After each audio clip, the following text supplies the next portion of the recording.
মেঘরাজ্যে মেঘপুরী নামে একটা রাজপ্রাসাদ ছিল। মেঘপুরীতে বসবাস করত মেঘরাজা, মেঘরানী আর মেঘকন্যা। আদরের মেঘকন্যাকে নিয়ে মেঘরাজা আর মেঘরানীর দিন সুখেই কাটছিল। মেঘকন্যার খুব কাছের বন্ধু ছিল একটি পঙ্খিরাজ ঘোড়া। পঙ্খিরাজ ঘোড়াকে নিয়েই মেঘকন্যা সারাদিন খেলাধুলা করত, সারাদিন একসাথে সময় পার করত। মেঘরাজা আর মেঘরানী একদিন একসাথে বসে গল্প করছিল। তখন তারা দেখলো যে মেঘকন্যা মন খারাপ করে এক কোণে বসে আছে। মেঘকন্যা বাবা মায়ের কাছে আসলো। বাবা বাবা, আমি এই পৃথিবীতে ঘুরতে যেতে চাই। শুনেছি পৃথিবী অনেক সুন্দর, আমি দেখতে চাই।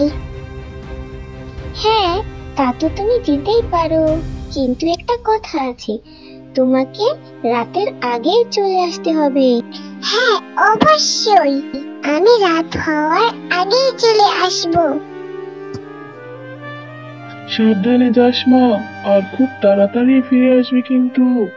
সাবধানে।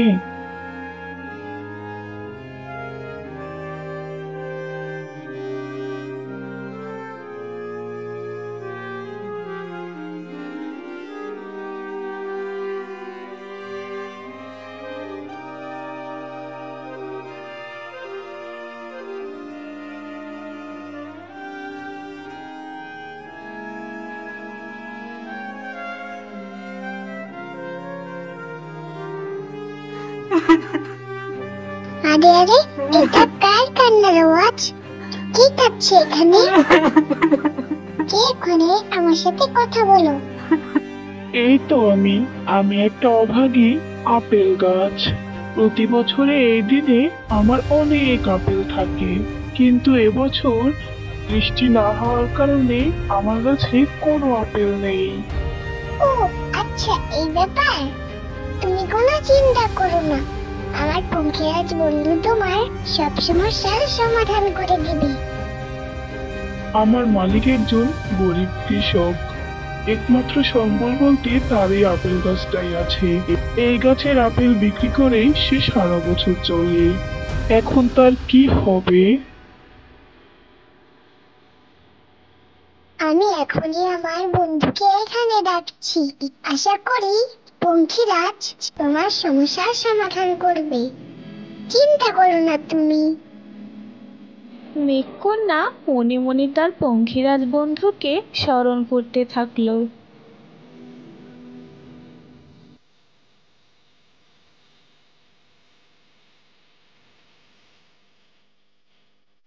ধন্যবাদ বন্ধু, তুমি এসে গেছো। তাহলে শোনো মন দিয়ে, এই রাজ্যে খুবই বৃষ্টির অভাব। বৃষ্টি হচ্ছে না, তাই গাছে ফল হচ্ছে না, ফুল হচ্ছে না। এখন তুমি সাহায্য করো। তুমি চিন্তা করো না, আমি আমার জাদু শক্তি দিয়ে এই গাছে ফুল ও ফল ফোটাতে পারবো। আমি এখন আমার জাদু দিয়ে বইয়ের রূপ নিব, তারপর নাচ করব এবং মেঘরাজাকে সন্তুষ্ট করে এখানে বৃষ্টি আনবো। মেঘকন্যা গান গাইতে লাগলো আর ময়ূর সেই গানের তালে তালে নাচতে শুরু করলো।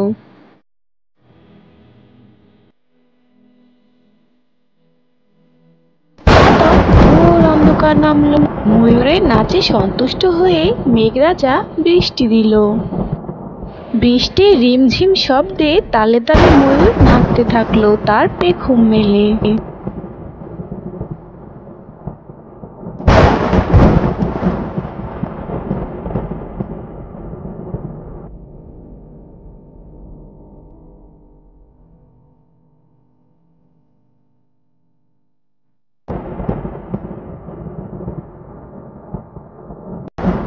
বিদায় আপেল গাছ, আবার পরে দেখা হবে। Bye bye bye. বৃষ্টির কোমল পরশে প্রকৃতি যেন প্রাণ ফিরে পেল। প্রকৃতি সবুজ ও সতেজ হয়ে উঠল। এদিকে চাষি তার আপেল গাছের কাছে এসে বিস্ময়ে হতবাক হয়ে গেল। আমি কি দেখছি? আমি তো নিজের চোখেই বিশ্বাস করতে পারছি না। আমার কাছে এত আপেল ধরেছে, তাহলে তো আমার আর দুঃখই থাকবে না।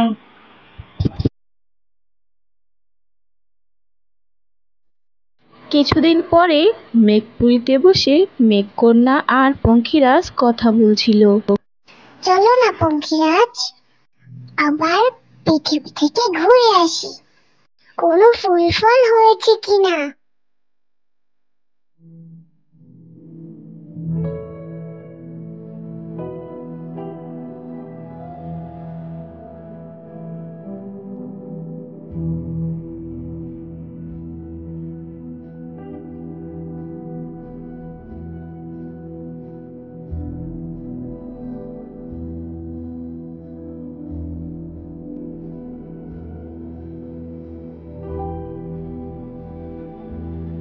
বাহ, অনেক সুন্দর। দেখো পঙ্খিরাজ, গাছে কি সুন্দর ফল আর নানা রকমের ফুল। সত্যি আমি অনেক খুশি। আপেল গাছ, তুমি কি এখন খুশি হয়েছো? আমি কি তোমার উপকার করতে পেরেছি? তাহলে ধন্য হব। অসংখ্য ধন্যবাদ তোমাকে মেঘপরি। আজ তোমার জন্যই আমি গরিব কৃষকের দুঃখ দূর করতে পেরেছি। ধন্যবাদ তোমাকে।